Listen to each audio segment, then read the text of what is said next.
info to inform our staff. A bit more entertainment as we walk along. I don't know who these people are. I look like some sort of tribal people, all dressed up. Moroccans, potentially. Berber women. I don't know. Let's look at it from the front. Or maybe Indians.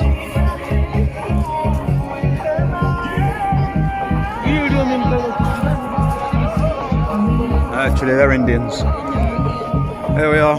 Ecuador gave a good account of themselves at this World Cup, but not enough. So you can see that golden triangular shaped spiral building. That's the main mosque at Souk Waqif, and I'm about halfway from there and halfway from the Sheraton, which you can see on this corner of that triangular building. So we've walked about 2.5 kilometers in roughly 50 minutes. I'm back on the Fan Boulevard again. You can see screens there. There are screens everywhere. We've passed quite a few. On match days, as I said, this place would be heaving with people. So going back to Harry Kane. Harry and his £500,000 watch, and all the wisdom he shared with us about why wearing that £500,000 watch somehow helps migrants and oppressed groups. Keep it to yourself, Harry. Stick to the football.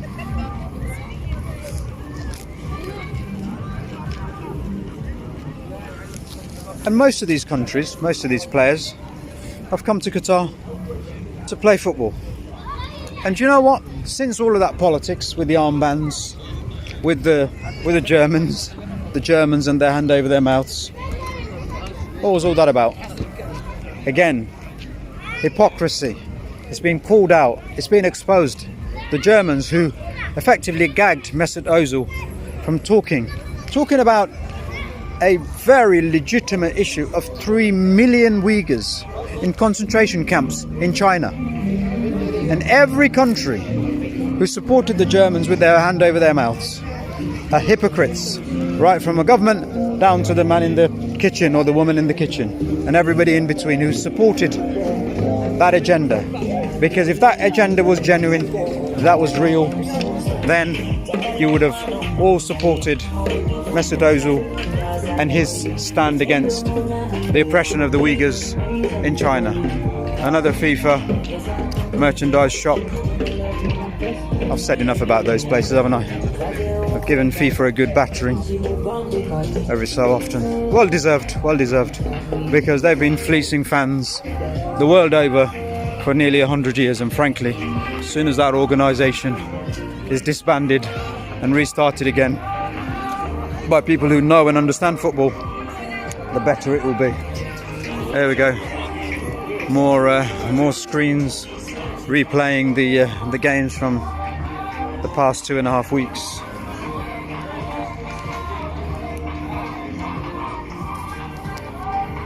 So just to make the point again, since all of that politics has stopped, since the Germans were knocked out, they've gone home with their hands over their mouths. The Australians have gone home with their human rights record and their hypocrisy tarnished. The Danes have gone home with their blank shirts made by Uyghurs. The Italians didn't even qualify. The Spanish, of course, who refused to show the games in fan zones across Spain. Unbelievable. They've deprived their own people of watching the game in fan zones because they were taking a huge stance in support of LGBTQRSTUVWXYOY. Why? The people pushing that agenda with the Spanish FA clearly have a lot more sway over them, and the public in Spain need to stand up and ask the questions of their FAs and why those decisions were taken, because they weren't taken for the right reasons. We all know that now. Other countries. What other countries? We've talked about the Germans, talked about ourselves, talked about the French and the fear of a piece of cloth over a woman's body, but then they wanted the liberty of not having anything on while they came out in Qatar. Shut up. Vorsprung durch Technik. Stick to the cars.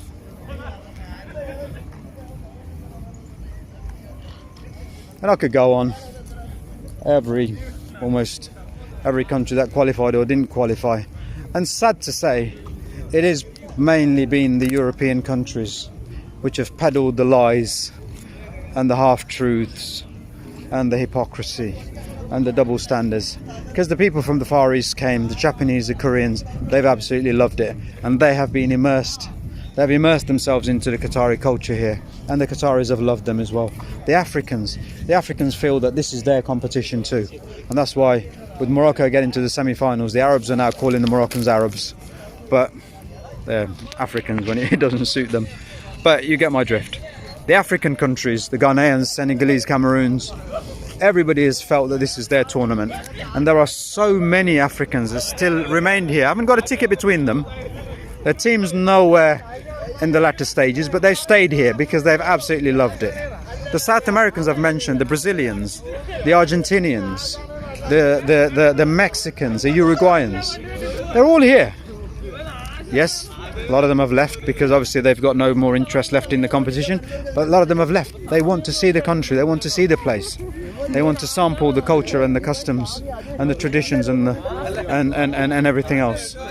And and I'm sure back home in their country, because I haven't been following each of their medias obviously, but I'm sure there's been negativities because some of those agendas that are highlighted are commonplace in many countries throughout the world. So there's a shot behind me of the Doha skyline. This is what you see in the postcards.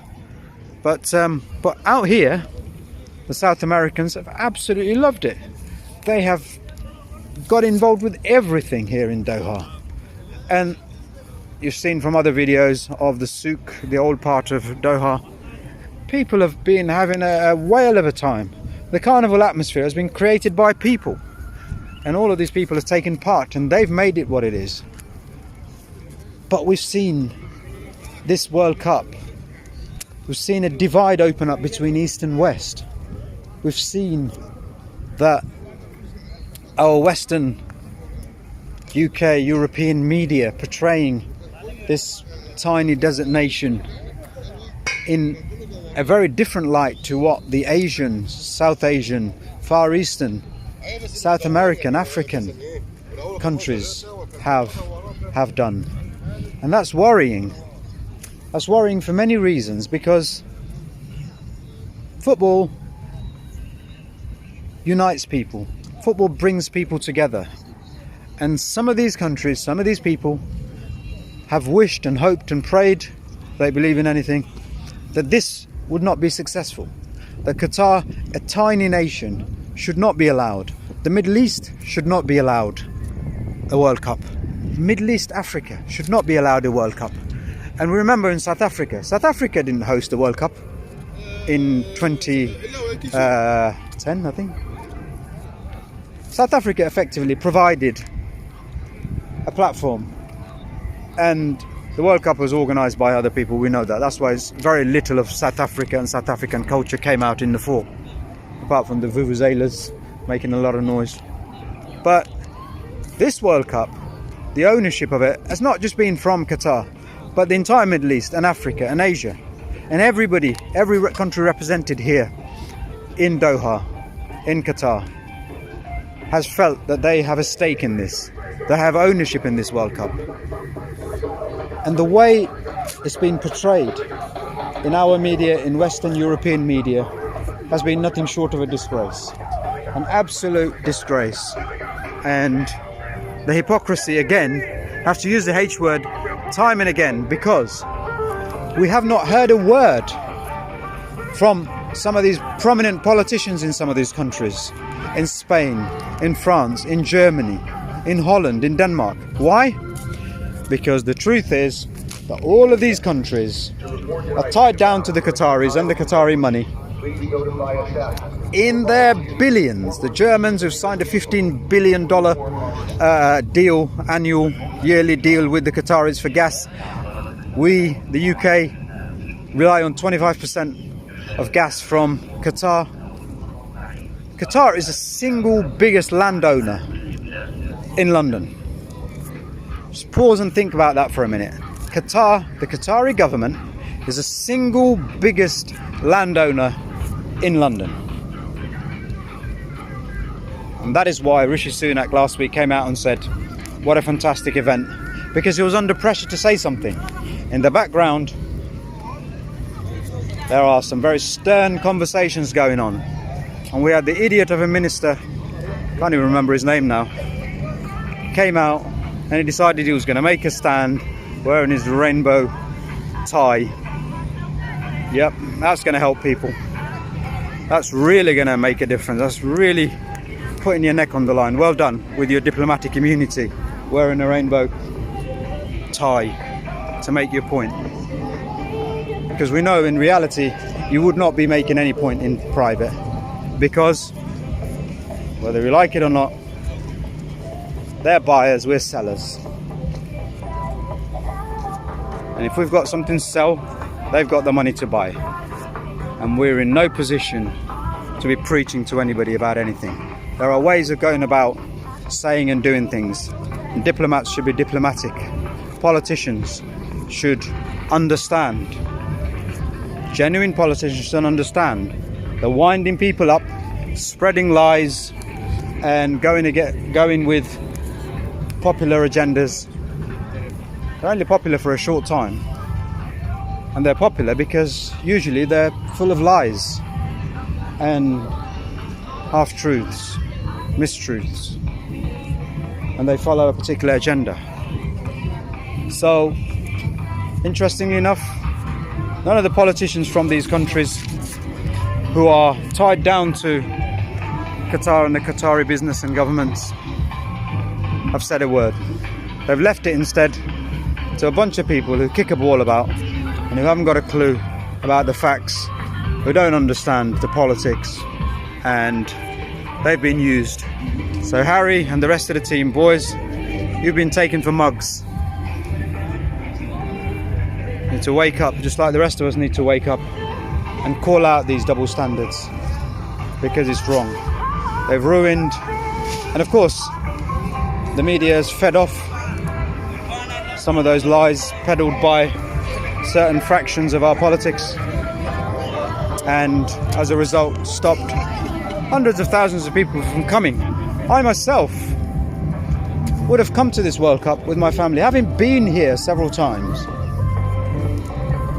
I would have brought my family here to enjoy it, because I'm seeing now every day the stadiums are full of families, children, men, women, old people, young people.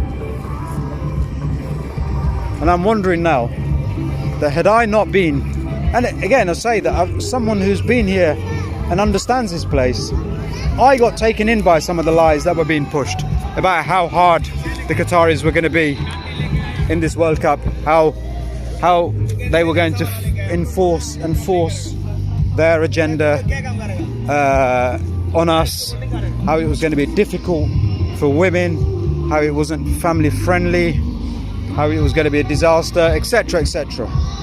And coming here, I just realized, someone, as I said, that has been here many times before, I was taken in, and I wonder how other people were put off from coming by the blanket negative coverage we saw day in, day out, led by our mainstream media.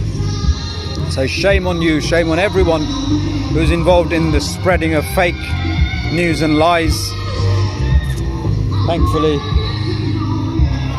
there are enough people out there with much more following than the BBC Today or ITV or any other news media. You know, there was a time when the whole nation would be glued to ITV News at 10 or the 6 o'clock BBC News. Frankly, these news outlets are now playing catch up. By the time they get their 6 o'clock news out, it's already old news. It's already old news. So there's another event going on here, sort of music, live music.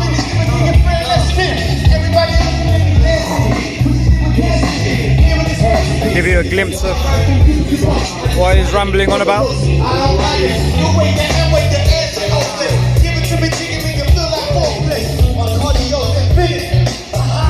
Give it to me. I have no idea what the hell he's talking about. There's another shot of the Doha skyline. Stand up, let's go. We're gonna do one. It's a party, let's go. Come to the front. And I'm back on the boulevard. Come on.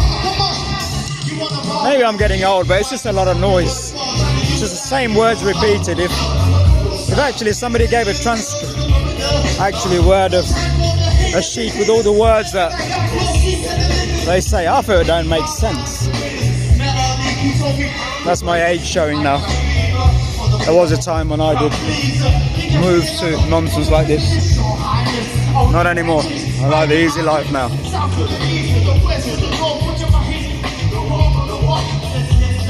So I'm heading towards, I don't know if you can see, probably not yet, but I'm coming to the end of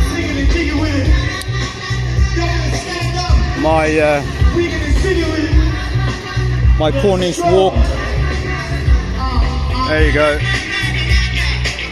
Giant, what do they call these things? I lost the word now.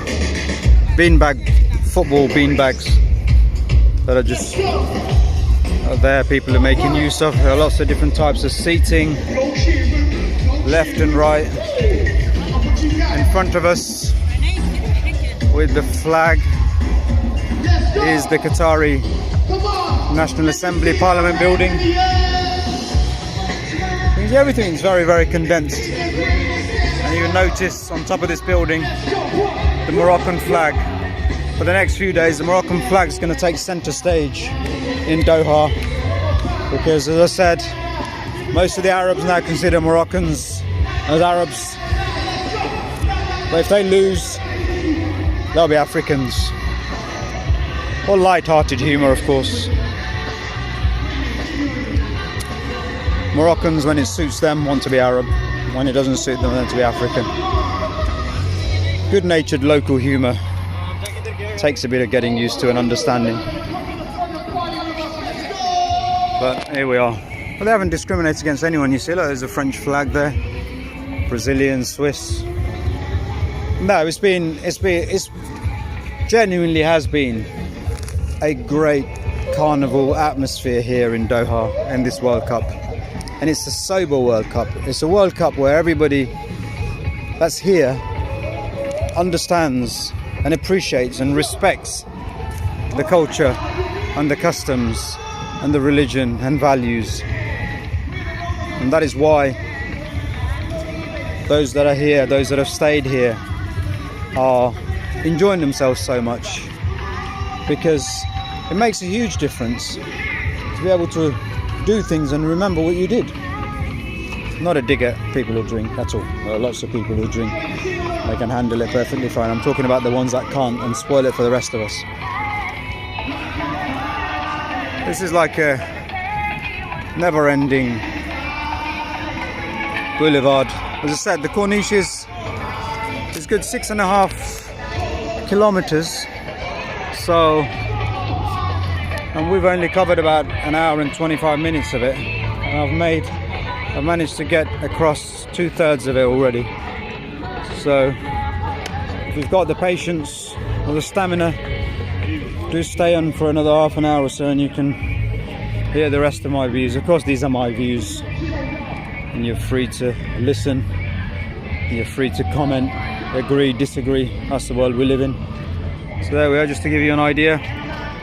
So I am here, so I've walked from where it said the Sheraton Hotel here,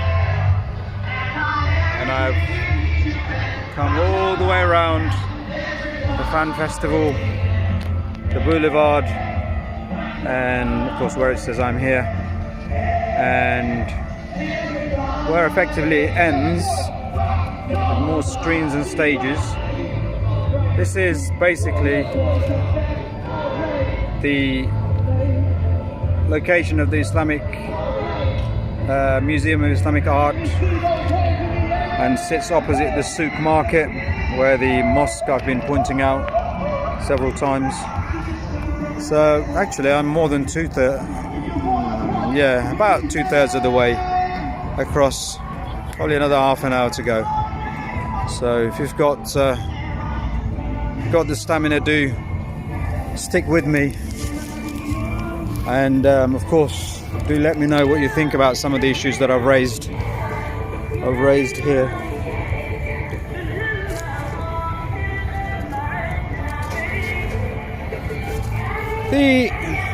The thing that a lot of people with good common sense have said is that we need to really just stop and think about why we feel that our Western ideals and values are superior to other people, because that in itself is a very arrogant statement. A lot of these countries who are struggling, even in 2022, across Africa, Asia, ex-colonies of these, our so-called civilized Western countries. So what it tells us is that whilst we were there occupying these countries for decades, we didn't actually teach them any civility, or the civility we knew, or the civility we claim.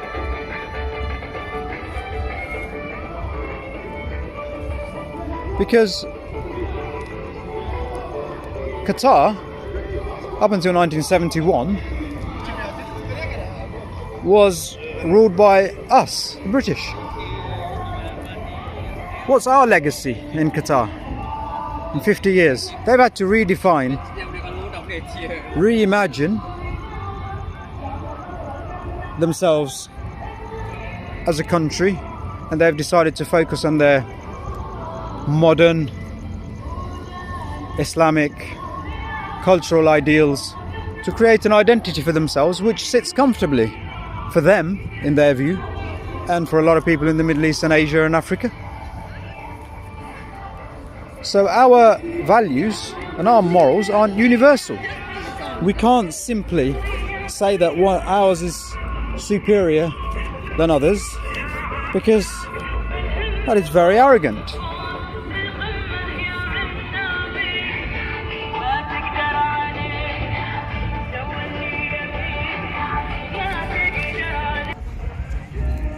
So I've made a bit more progress while putting it on pause.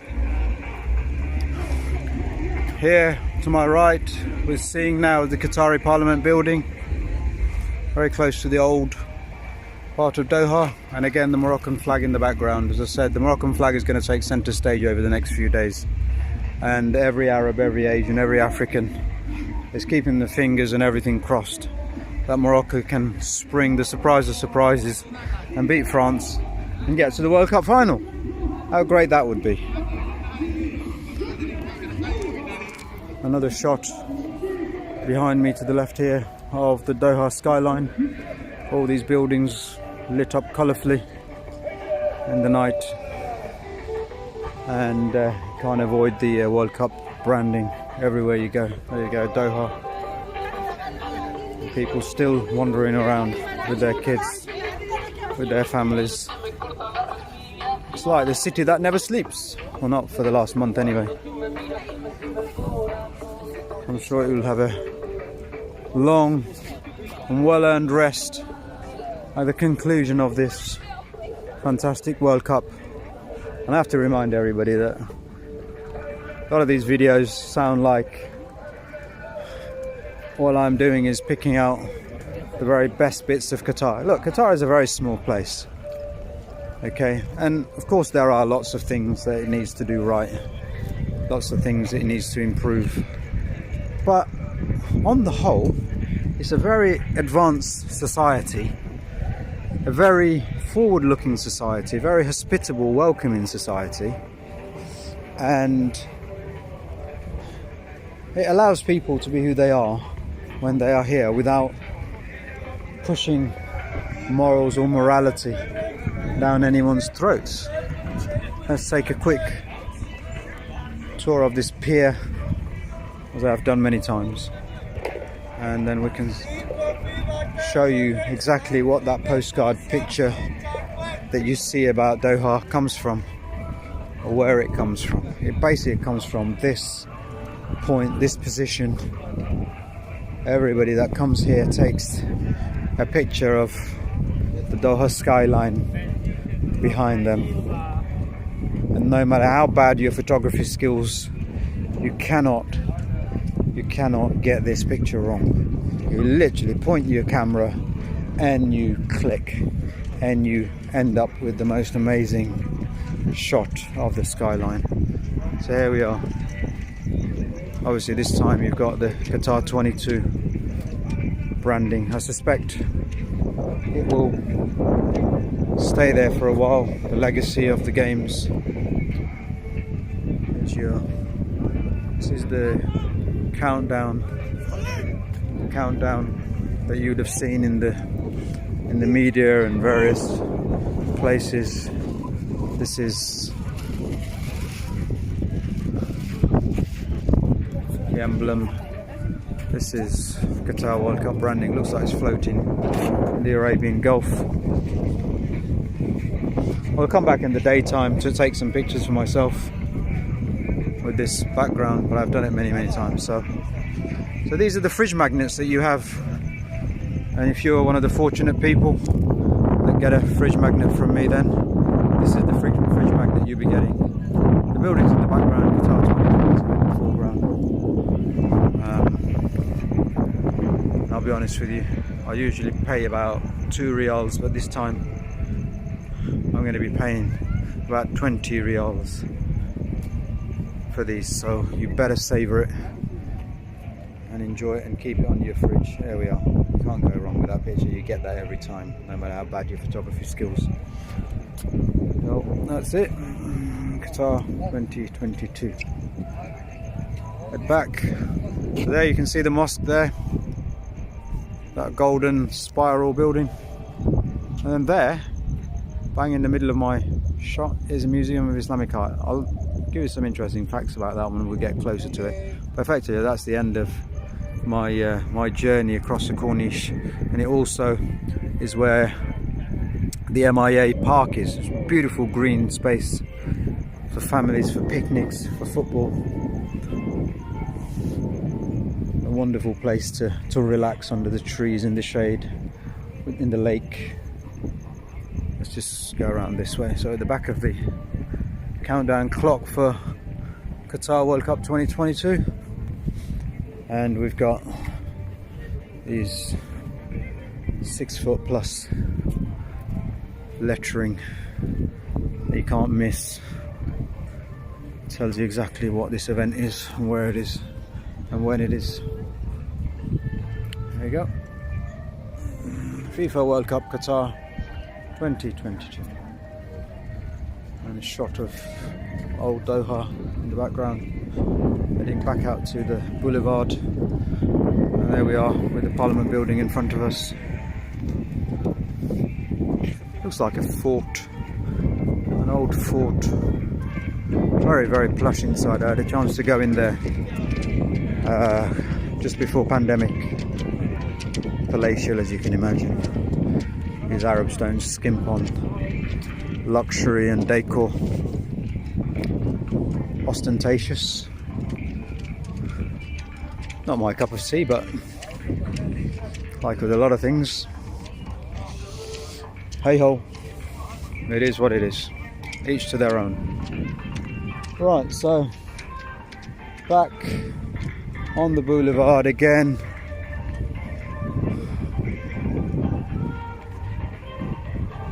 And just, I mentioned some of the boats, you can see them.